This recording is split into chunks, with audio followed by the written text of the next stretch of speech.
Olá! Agora você pode acessar os conteúdos do Corpo Freudiano Escola de Psicanálise São Paulo pelo podcast e pelo canal do YouTube. Você pode ver também os vídeos de encontros, aulas, debates em nosso Facebook. Para maiores informações, siga a gente no Facebook Corpo Freudiano São Paulo. Seja bem-vindo e bom proveito!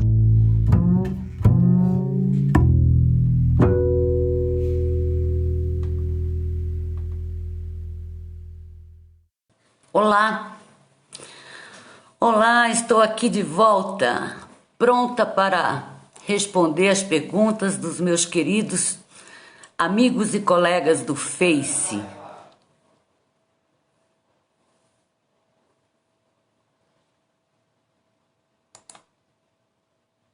Vamos lá, o que vocês desejam me perguntar? Amanda vai me passar as perguntas e aí eu vou respondendo, ok?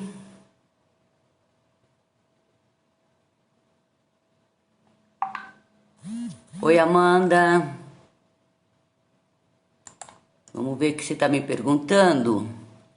Da Marguerita. Boa noite, obrigada pela apresentação e questões. Uma pergunta, Luzimar.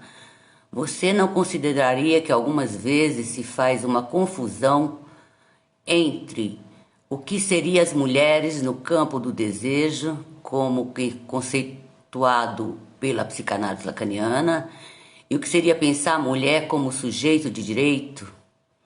Millet, por exemplo, convoca as mulheres, é isso, Amanda? Convoca as mulheres a amarem mais os homens. Boa pergunta, Lília. Boa pergunta. Bem,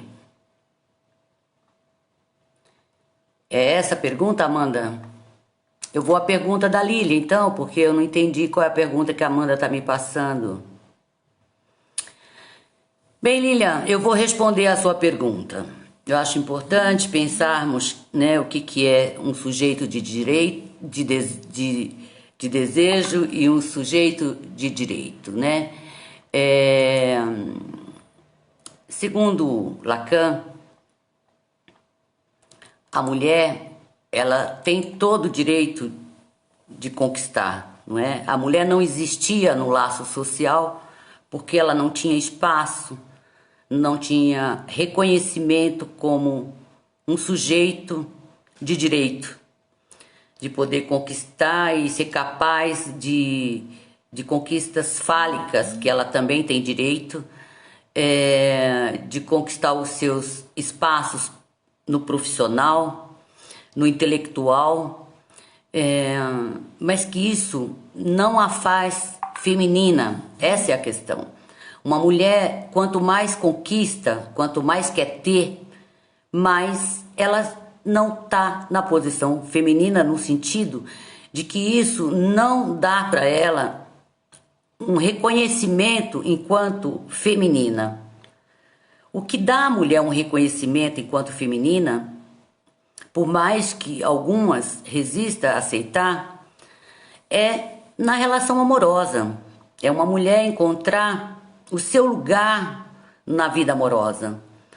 Se aí ela encontra uma possibilidade de se identificar enquanto um sujeito de desejo, um sujeito que na relação amorosa, seja lá com um homem ou com uma mulher, não importa, não é essa a questão, mas que ela possa encontrar aí sendo um sujeito amado por alguém, um sujeito que pertence a um outro, porque a gente só se reconhece na relação com o outro, né? Então a relação amorosa nos dá essa condição de reconhecimento. A relação amorosa, ela é fundamental para a mulher, para todo humano, não é? Mas para a mulher, ela lhe dá um lugar de sustentação na sua questão identificatória, que é tão difícil de se ver reconhecida como uma mulher feminina. Então, aí envolve essa busca que a mulher fica do reconhecimento num outro lugar que ela não vai encontrar. Não vai ser no profissional, não vai ser tendo coisas. Ela pode ter todas as coisas e conquistar o seu lugar de direito no social. Direito de mulher inteligente, direito de mulher produtora, direito de mulher que faz conquistas, mas isso não a faz feminina no sentido apresentado pela psicanálise e principalmente por Lacan. Isso, quanto mais ela obtém coisas, mais ela se põe numa posição masculina, o que coloca hoje a situação complicada para o homem, porque ele, ao ter sempre o seu reconhecimento no social como sendo aquele que podia obter, quanto mais obtém, mais se reconhece masculino, hoje a mulher está igual ou mais que o homem. Ela está muito mais à busca de realizar os seus desejos, mas no sentido de obter coisas. Obter filho, trabalho, maridos, amantes, carros, joias. Tudo isso é da ordem do ter. E ter é da ordem de que faz marca no masculino, não faz marca no feminino no sentido de identidade. No sentido de identidade, a mulher tem direito a esse ter, mas ela tem um outro gozo que leva ela a um mistério que ela mesma não sabe o que é e fica numa busca que alguém lhe aponte o que é isso que faz você se reconhecer uma mulher. E o amor pode nos possibilitar isso, nos dá um pouco de paz nessa busca desenfreada que é ser reconhecido, que é humano, e a mulher aponta isso mais do que o homem, essa necessidade de ser reconhecida e que conseguiu fazer essa conquista. Eu espero ter respondido pelo menos um pouco dessa questão grandiosa. Qual a próxima pergunta? Luzimar, muitas mulheres com cargos de chefia são ainda vistas em reuniões como pessoas que suas falas não são levadas em consideração. Os homens colocam suas falas como de segunda ordem. Isso é puríssima verdade, né? Nós vivemos em um mundo em que o machismo ainda existe e muito forte. E os homens morrem de dar medo, esses homens machistas que não devem ter dificuldade de sustentar a sua masculinidade, sentem medo de perder o seu lugar. Então, dar voz a uma mulher que hoje tem toda a condição de sustentar o seu lugar é perder eles o seu lugar, né? Eu não estou preocupada com esses homens adultos que estão aí querendo sustentar a sua masculinidade e precisa ser agressivos e precisa não dar espaço para uma mulher bem-sucedida dentro das empresas, levando elas a ganhar menos, a não ter palavra nas suas reuniões, onde por medo. Eu me preocupo muito com o jovem nesse lugar, né? Tem mulher que já conquistou muito espaço nesse social e são grandiosas. Temos presidentes, temos governadoras, temos presidentes de países importantíssimos, mulheres que conquistaram o seu lugar. Então, cada uma vai ter que encontrar a sua forma de se representar nesse lugar e brigar para conquistar o seu direito de ganhar igual, de poder ter fala. Muitas já têm, outras têm que continuar batalhando, mas isso não levará à sua questão da feminilidade. Isso é bem importante marcar. Eu vou a uma outra questão que o meu amigo Rodolfo está fazendo. Disse que algo enigmático ao final de seu ensino, precisamente em 17 de abril, no seu seminário. Para um homem, uma mulher é um sintoma. Vê mais, deixa eu ver, Rodolfo. Peraí, Rodolfo. Uma mulher, para um homem, uma mulher é um sintoma. Cadê? Mas a mãe real, aquele abismo mortífero e fascina, sintoma ou devastação, se relaciona com um abismo fascinante, mortífero, com o canto da sereia. Gostaria de saber como você tem lidado com esse enigma para sempre, buscar olhar para isso que no amor e o erotismo há de céu aberto. Bem, Rodolfo, sua questão é bem ampla, bem complexa, exige aí um amarramento teórico importante, o que eu não vou fazer agora, né, Rodolfo? Mas a mulher, na relação amorosa mal sucedida, é uma devastação para a mulher, porque a mulher busca aí o seu lugar de existência na relação amorosa, onde ela pode encontrar. Então, se ela não encontra e a relação amorosa não é um bom encontro, pode vir como uma devastação para essa mulher. Nesse sentido, elas sofrem muito, tem um sofrimento que leva muitas mulheres a se perderem na vida por não encontrarem aí um apoio nessa relação amorosa com o homem. Então, eu vou deixar essa questão para a gente pensar nela depois, Rodolfo. Ela é de extrema importância, mas nesse momento eu acho que eu teria que fazer uma articulação muito grande, tá bom? Te ouvir sobre as formas de subjetivação, além do gênero masculino e feminino, mais livres e permeáveis, que desafia a norma fálica da atualidade. Bem, essa questão de igualdade entre os sexos, hoje, Graça, leva a uma grande dificuldade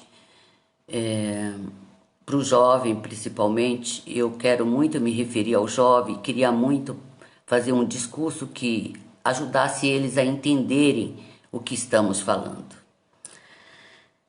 Esse discurso de igualdade entre os sexos, marcando que não há diferença, leva ao jovem se ver numa situação difícil de se interrogar se é homem, se é mulher, numa situação em que não consegue fazer um acesso às suas vidas amorosas, porque se sentem inibidos e acuados ao deparar com o outro sexo, sem saber como agir, sem segurar sua potência, porque ela está diluída demais no social.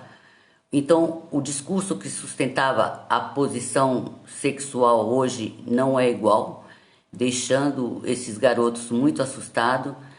E essa coisa de gênero hoje é uma coisa muito complicada, né? A gente sabe que a diferença sexual ela existe, mas o que vai fazer um sujeito lidar com a sua sexualidade, não importa, né, se é o sexo masculino ou feminino, eles podem... A posição, ela não é fixa. Quem está na posição masculina tem que se manter só nela, quem está na feminina tem que se manter só nela.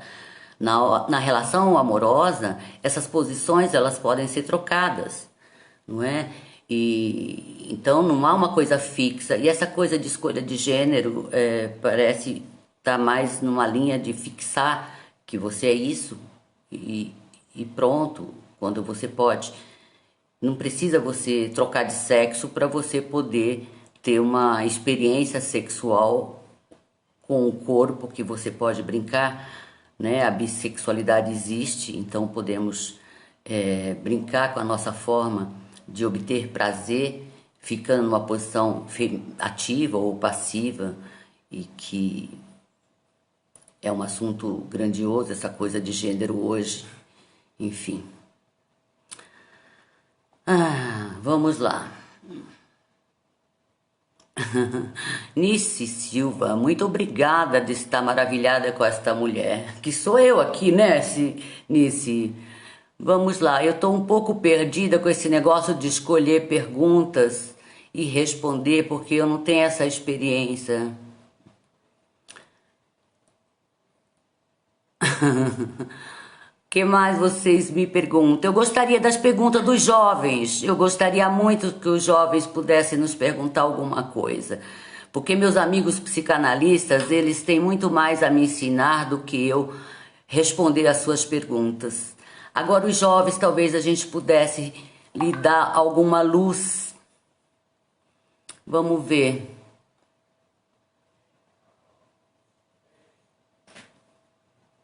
Indo direto ao ponto, pá, eu já respondi essa pergunta, não consigo visualizar outras. Vamos lá.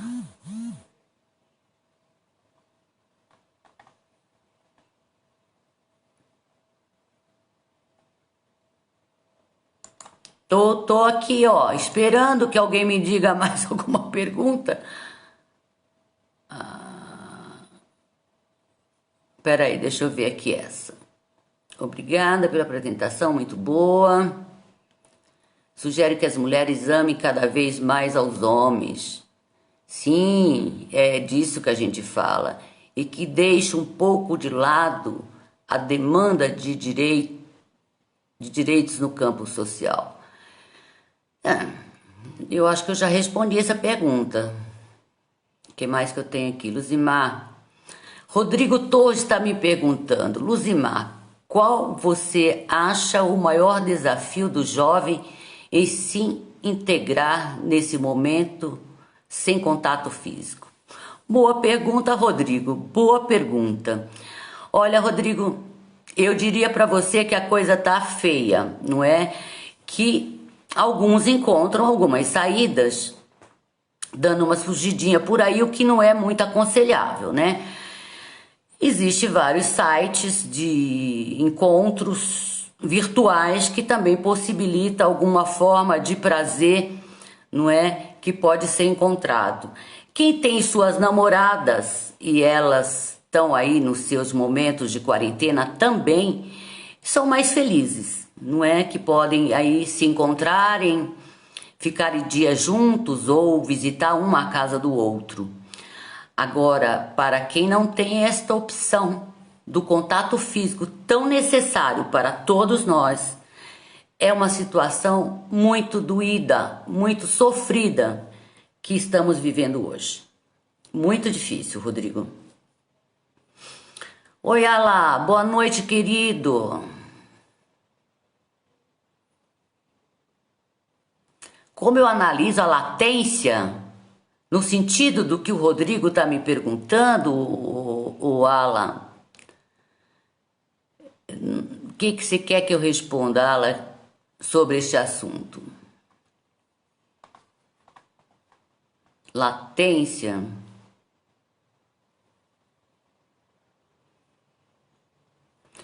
Alan, eu não sei te responder, não sei direito o que você está me perguntando.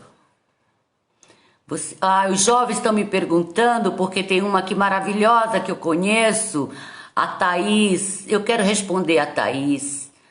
Você acredita que o contexto social em que vivemos hoje, nos últimos meses, mentiu, induziu as pessoas e principalmente os jovens a investigar-se, procurar mais sobre o seu eu? Thaís, não sei se você está insinuando que a pandemia é um pouco um discurso social. Não acredito que seja. A pandemia é uma realidade triste que estamos vivendo neste momento e estamos aí reclusos, sem contato com as pessoas que amamos, com necessidade desses contatos. Mas os jovens têm que procurar dentro de si as suas saídas para todas as coisas da vida, todas, seja ela quais forem. E essa, desse momento que vivemos, eu acho que é uma das mais difíceis que já podemos experimentar, pelo menos no nosso país. Cada um vai ter que encontrar a sua brecha e o seu jeito de encontrar um lugar, um jeito de fazer com o que está acontecendo hoje. Não temos receita para dizer o que é certo, o que é errado. A gente pode dizer que aqueles que encontram maiores dificuldades para encontrar as suas brechas, as suas formas de se representar no mundo hoje e principalmente agora, que busquem uma ajuda, não é? Uma ajuda psicológica, uma análise, né? Um adulto que possa acolher e conversar, porque realmente são coisas muito difíceis. Boa pergunta, Thaís. Um beijo grande para você aí em Portugal.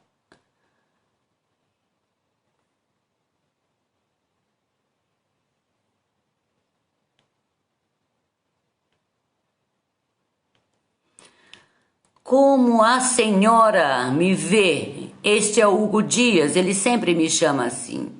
Como a senhora vê essa questão de pornografia tão focada ainda no masculino e objetificando a mulher? Quais os problemas que isso pode gerar entre os jovens que começam com a pornografia? Boa pergunta, Hugo.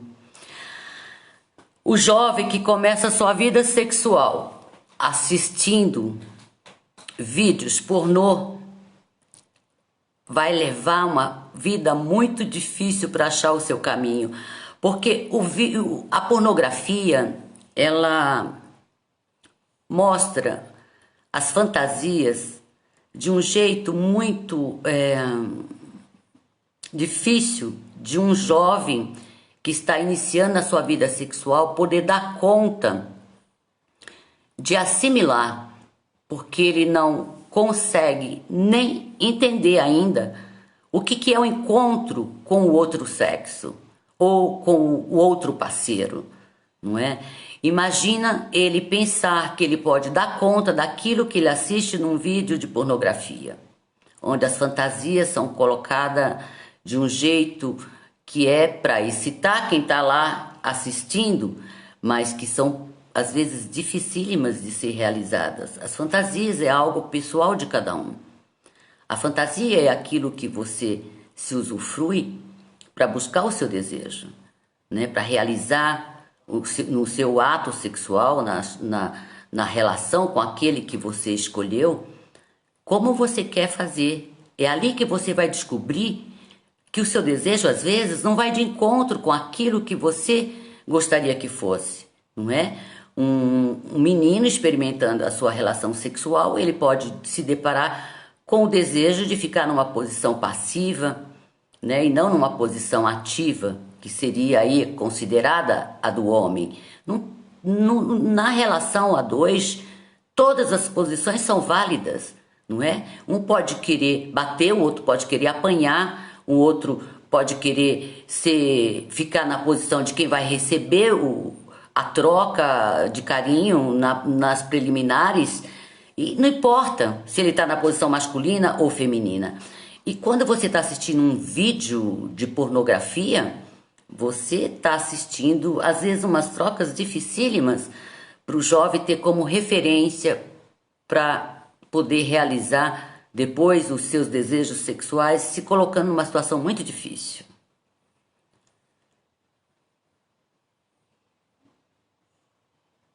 O que é o amor, né, Petri? Maravilha do que é o amor.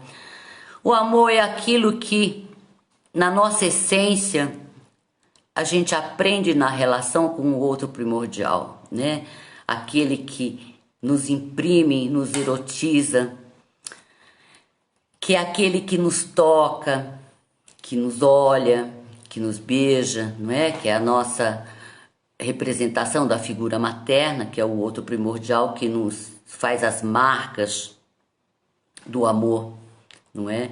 E que depois, mais à frente, vamos passar pelo Édipo, não é? E que onde vamos resolver aí em que lugar a gente vai se encontrar, né? Como uma menininha ou como um menininho, se a gente quer ter o falo ou se a gente tem o falo, né? E vamos ficar nessa briga. E essa mistura disso tudo é que vai nos levar a depois saber fazer nossas escolhas sexuais e descobrir como é que a gente se realiza nesses momentos, desses encontros amorosos. E que o amor pode ser a cura no sentido humano de que quando a gente é amado, a gente se sente muito confortável, se sente num lugar, se sente de alguém, e não faz mal nenhum se eu quero ser o objeto do meu homem para deixar ele feliz, né? Se eu posso me mascarar e dizer que eu vou fazer ali o que ele quer, qual é o problema, não é? Se eu me ponho na posição passiva diante de um homem que me ama ou de alguém que me ama, isto é a possibilidade de vivermos uma história amorosa que nos faz bem para a alma, né? Então o amor é essa coisa gostosa que nos dá paz e lugar na vida. Muito mais que isso, Petri, mas eu vou ficar por aqui. A Tati, que é minha querida, tá me fazendo uma pergunta, Tatiane Menezes. Ela me pergunta: é possível conectar essa questão feminino com a submissão da mulher ao homem financeiramente e também a questão da violência doméstica? Sim, é possível. O homem machista ou o homem com medo de perder o seu lugar de macho alfa, que ainda existe nesse mundo que tanto mudou, mas que ainda tem muitos que insistem em que eles são o alfa, então, com medo de perder os seus lugares, ele submete as mulheres a situações difíceis, de pouco direito financeiro nas conquistas de trabalhos, ou mesmo de agressividade, né? A gente tem aí várias histórias de agressividades absurdas nesse momento que vivemos hoje de pandemia, onde esses homens são extremamente agressivos às mulheres, não é? E tem também a situação de mulheres que conquistam os seus lugares numa posição muito alta profissionalmente, com homens que não dão conta de sustentar a sua vida profissional, perdendo aí o que lhe segura enquanto posição masculina, que é conquistar coisas, né? Ter um homem sem trabalho, um homem sem algo que lhe dê significado no sentido de potência, ele se sente muito fraco, frágil, e aí também ele pode ser agressivo com a mulher para diminuir ela um pouco, para que ele possa também ocupar esse lugar, né? Mas eu penso, Tatiana, que a mulher, nesse momento, se ela ama um homem com quem ela está e ele está numa situação assim de muita fragilidade, não custa nada ela fazer um de conta de vez em quando, pelo menos, de que ele tem a sua potência, de reconhecer a sua potência em algum lugar. Nem que seja aquele homem que é quem cuida de fechar as portas, é quem cuida de fazer o mercado, é quem cuida de ajudar a cuidar dos filhos, não é? Mesmo que ele não esteja no mercado ganhando um grande salário ou pequeno, mas que ele tenha um lugar, dependendo do que ela vai dar para ele. Mário Eduardo, parabéns, belíssima apresentação, muito obrigada, Mário. Como pensar a partir da incidência contemporânea da religião mais fundamentalista na sexualidade feminina? Mário, isso para mim é uma tristeza, né? Pensar que pode, de novo, né? Deixa eu ver se eu entendi sua pergunta. A partir da incidência contemporânea da religião. A religião, ela tenta... Eu acho que cada vez que há uma evolução no mundo, né? Que é o que a gente pode experimentar, que está vivendo hoje, há uma tentativa de retorno, não é? E infelizmente a religião ela tem um lugar significativo de marcar cada um no seu lugar. Então homem tem que ser homem, mulher tem que ser mulher. Então o sexo é que determina qual é o lugar que você tem que ficar, né? O resto tudo é pecado. Você não pode brincar de sair desses lugares porque você está pecando. Então a religião coloca o sujeito humano numa situação complicada diante da sexualidade, né? E num momento contemporâneo, onde no nosso país, que tem aí uma dificuldade imensa de avançar, a gente está retrocedendo nesse universo de conquista das mulheres, né?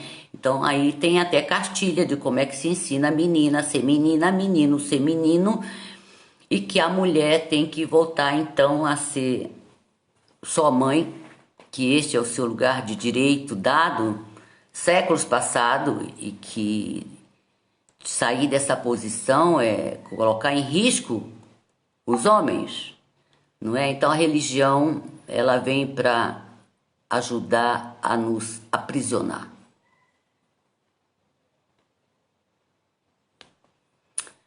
Ah, Mônica, minha querida, você diria que hoje os homens lidam com autonomias que as mulheres hoje conquistaram?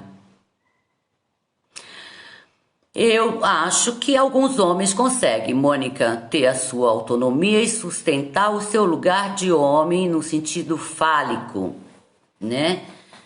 No sentido de que ele banca a sua potência e ele respeita uma mulher.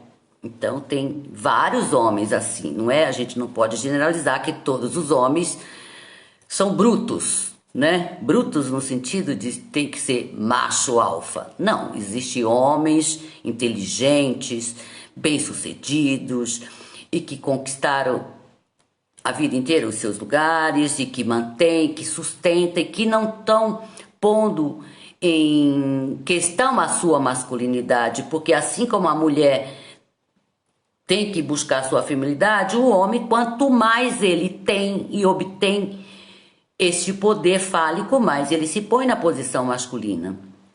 E ele... deixa eu ver essa pergunta. E as mulheres que conquistaram os seus espaços, eu também acho que ainda tem homens que insistem que elas não têm o direito de fala, mulheres bem-sucedidas em algumas empresas, com cargos importantíssimos, basta entrar meia dúzia de macho e achar que ela não pode falar. O que é uma bobagem total deles, não é delas, não é?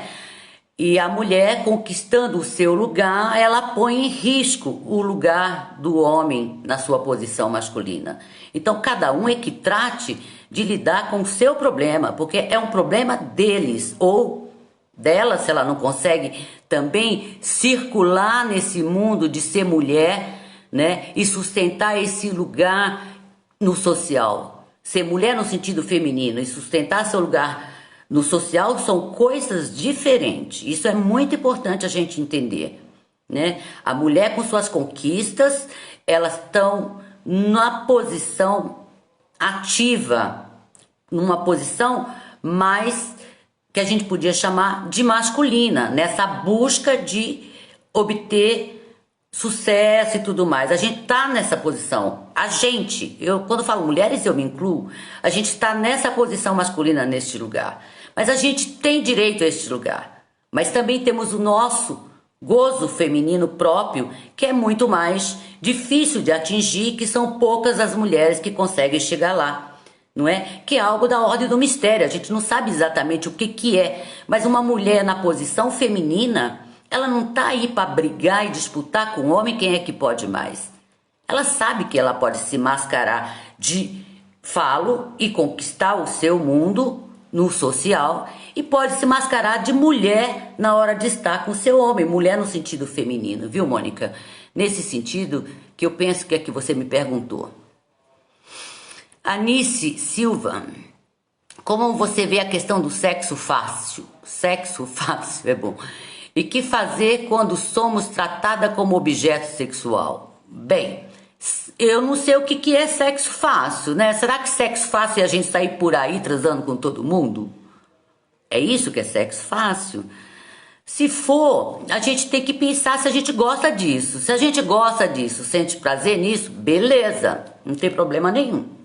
O problema é se a gente sai por aí fazendo sexos com um, com outro, com outra, ou com outro, ou com... não importa com quem, só por fazer.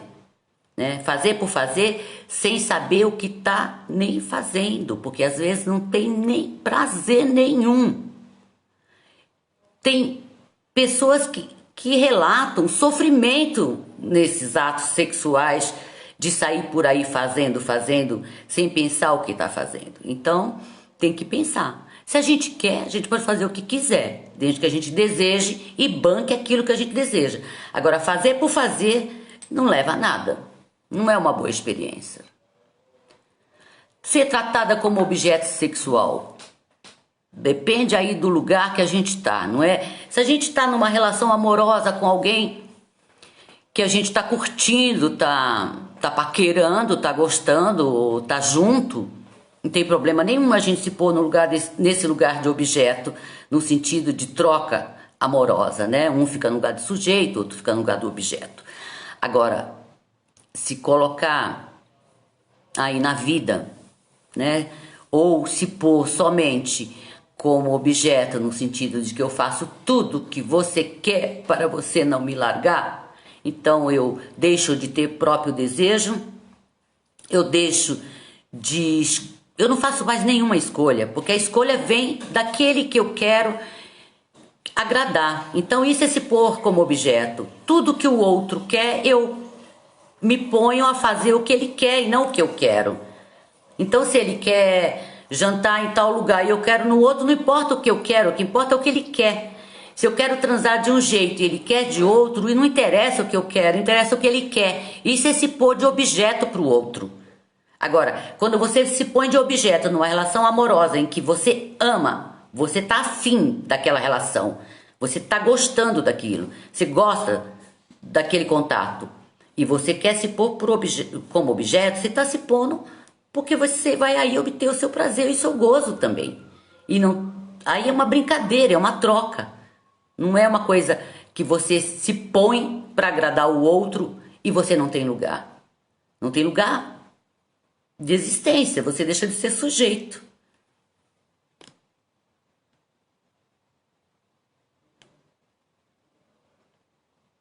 O que mais? Estou amando a sua live. Muito obrigada, gente. Obrigada.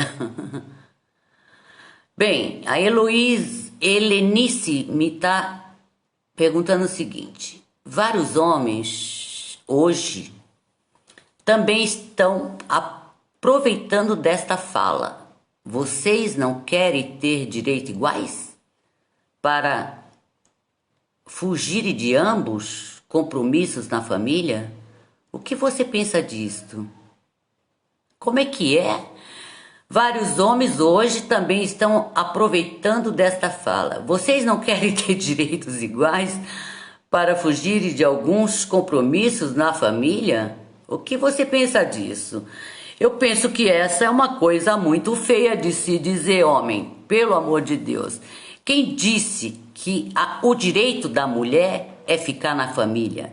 Quem disse que o direito da mulher é ficar cuidando da casa, né, do maridinho, da comidinha, né, dos filhinhos? A mulher tem direito a tudo que ela quiser, como o homem tem. E você que é homem que está dizendo isso, você tem também direitos e obrigações de partilhar com a sua mulher, aquela que você escolhe, ou o seu parceiro ou a sua parceira, para ficar junto, também cuidar da casa, também cuidar do filhinho, né? Porque afinal o filhinho é coisa que se faz a dois. Hoje já pode até a gente não precisar mais do homem, mas a gente precisa de algo que veio do homem para ter um filho. Então, tarefas domésticas, cuidados de filho, cuidados com família, é algo feito para quem quer fazer uma família. E é feito a dois. Não tem nada de errado o homem cuidar do seu filho, da casa, da comida, né? Não tem nada de errado. Se ele se sente menos, eu acho que o problema dele com a masculinidade dele. Ah, minha querida Thaís, obrigada pelo elogio, minha querida. Temos mais questão? Será que eu deixei de responder? Eu lido mal com isso, eu estou aprendendo isso. Essa coisa de mexer aqui, escolher minhas perguntas. Será que eu deixei? Minha amiga, respondi. Tá. Mário, eu acho que eu respondi você também. Ou tentei, né, Mário? Não sei se dei conta. O amor, achei linda que se pergunta sobre o amor, né? O Hugo, bem, não sei se não respondi alguém. Desculpa se não respondi. Desculpa. Bem, que horas são? Eu acho que já passou o nosso tempo, acabou o nosso tempo de live. Vamos ter que encerrar por aqui hoje. Eu desejo a todos e a todas uma boa noite, que encontre brechas para buscar os seus desejos, as suas formas de realizar suas vidas. Por mais difícil que seja o momento, encontre as suas saídas. Isso é de extrema importância. Parabéns, brilhante, obrigada, obrigada. Beijo para todos, muitíssimo obrigada. Amei ficar aqui. Só é difícil escolher as perguntas porque eu tenho que ficar olhando assim para procurar. Boa noite, gente. Muito obrigada, muito obrigada. Boa noite.